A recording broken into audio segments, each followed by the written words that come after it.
us right now with more. And Leader Cantor, we try every day to get a feel for what's happening with the election as it gets closer and closer. Where do you think things stand right now? You know, it is really close. I mean, I think, Becky, that's really all you can say. I mean, there's so many polls that have got you all over the spectrum. And I can tell you from Virginia, we've got polls which will demonstrate Mitt Romney way up. We've got polls which indicate that somehow he's way outside the margin and losing. So, you know, from my perspective on the ground and what I see at home and across the country, it's just a tight race.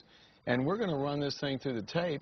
And in the end, I believe in 42 days, you'll see Mitt Romney and Paul Ryan win this thing. Virginia is an important state. What's the swing factor? What are people watching most closely? You know, look, listen, our economy and unemployment numbers in Virginia tend to be a little better than average. But one thing that is particular and specific to Virginia are these looming defense cuts.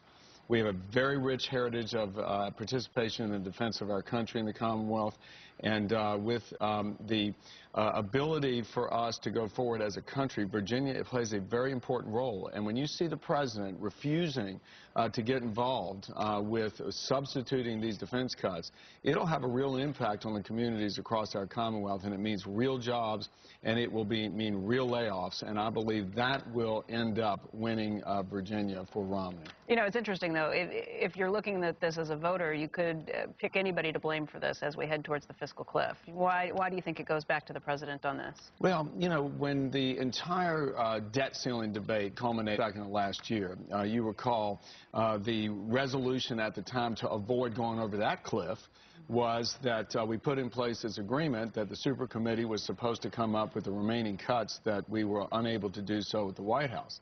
Unfortunately, the two parties didn't get together, and instead we now have this sequestration in place that will become real at the end of this year if there's no action.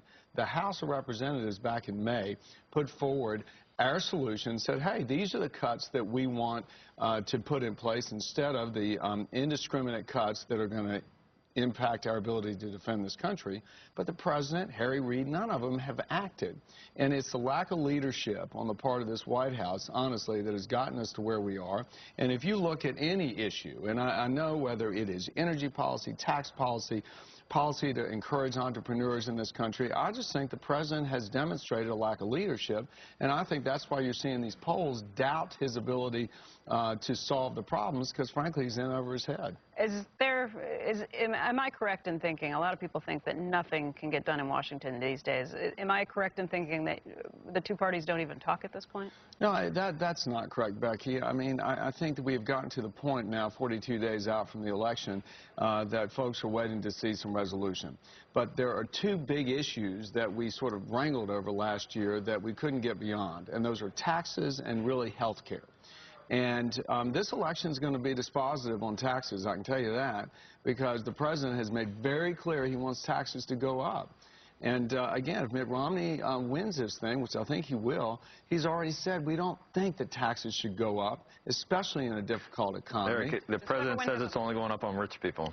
Well, again, look at, he's said that all along, Joe, and you know. I mean, look at the Obamacare bill. But how great is it that you get to keep, but we're only raising taxes on rich people? We're going to solve all our problems, and we're going to, Medicare we don't need to worry about because we're going to tax rich people. Social Security we don't have to worry because we're going to tax rich people. There's only so many rich people. If you get the people that he's talking to, they're all going to vote for him. It is preposterous. That's the way you get elected, though. Well, and that's what Romney, I was going to ask you about that, too. That's what Romney was saying to those donors that is now so infamous at this point. Should he back away from that? Is there a way?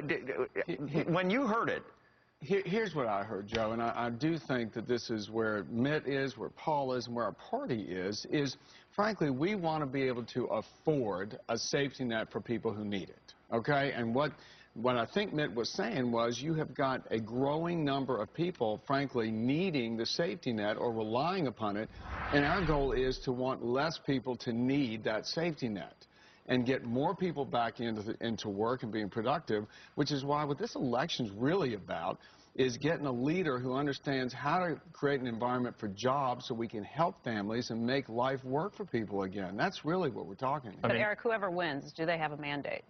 If the president is reelected, is that a mandate for saying, yes, we go forward with health care and we go forward with his tax plan? I think there's no question that this is a mandate on whether you think government needs more tax dollars right now or we need to address the situation of the spending and the incurrence of more debt. I think the mandate is on that issue. We then, I think, can find a way to come together, and we'll have to begin to act like folks do in their families and businesses and say normal, reasonable people can disagree, but let's find ways to work together and set aside those disagreements. If the president is reelected, how do you work with him, and what is the proposal that's put on the table to try and move forward in some way? Well, you know, again, in the hypothetical, if the president is reelected, I do think that he's not signing a bill that will keep taxes and the rates where they are.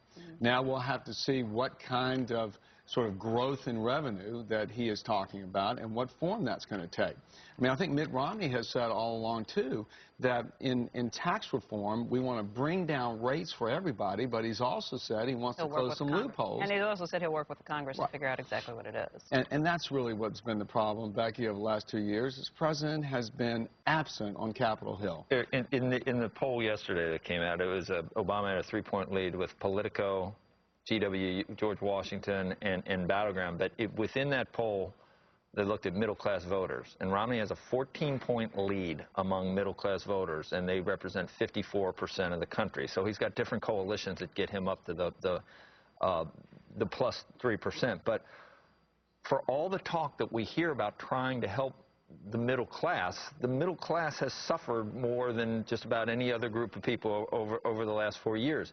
Meanwhile, how is it that the Romney campaign and Republicans in general have allowed Romney's taxes, and no one is even saying that he broke the law, and yet that's been the headline week after week after week. Somehow the Republicans have been railroaded into talking about this, when really 8.1% unemployment, that's not helping anyone. 47 million people on food. Look, those are the issues. The middle class is not being helped right now. What the middle class really is concerned about is what most people in the country are. They're worried about how they're going to go pay for their kids' college tuition, how they're going to save for their retirement, how they're going to deal with their health care costs. And frankly, there's a lot of working families right now that are having difficulty getting through the end of the month. Right? How do you put the tax discussion to bed with Mitt Romney's own personal taxes? You need the media to back down or something? It is what it is with the media. We know that. And well, you got to beat Obama and the media. Right, exactly right. If you really want to call, you're running against two people. No truer word said, Joe. I mean, it is the media has constantly. If you go look at the trends in this thing, they have called this election over and want to write the obituary for our side, and it's just not going to happen. And again, I think that's what the outcome of this election is going to prove, that in the end, the middle of this country is really for a much more aspirational, hopeful America. It is not for trying to equalize. We're not late in the fourth quarter. Romney's not late in the fourth quarter down by 2 scores at this point? You think it's halftime up, then maybe down by a safety? No, I don't. Listen, I don't think we're down. I think Mitt Romney's going to win this thing. And again, living in a swing state, it is about small business job creation. What people in the middle class of this country want is they want jobs. They want jobs for themselves, opportunities for their kids. They don't want the government coming in and saying, hey, you know, everybody's got to live a certain way. We've got to have socialized medicine. We've got to have, you know, prescriptions from Washington coming out for everything. That's not what people want. Leader Cantor, before you go, are we going to go over the fiscal cliff?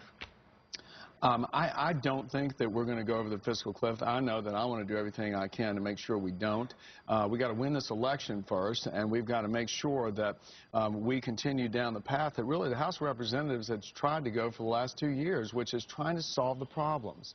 You know, we came into majority and said we're going to tell the truth. We're not going to sweep these problems under the carpet and put some solutions on the table. And I think the election will demonstrate we're ready to do that as a country. But not going over the fiscal cliff may very well require compromise from each party. Are you ready to compromise, and would you do that to keep us from going over the fiscal cliff? Becky, we have always been willing to sit down and talk about how we can cooperate together. And we have always said to the President, to Harry Reid and others, listen, if you feel it's so necessary to add to the tax burden of the working families of this country, at least join us in fixing the problem. Because otherwise, you're asking people to pay in money while you're digging the hole deeper.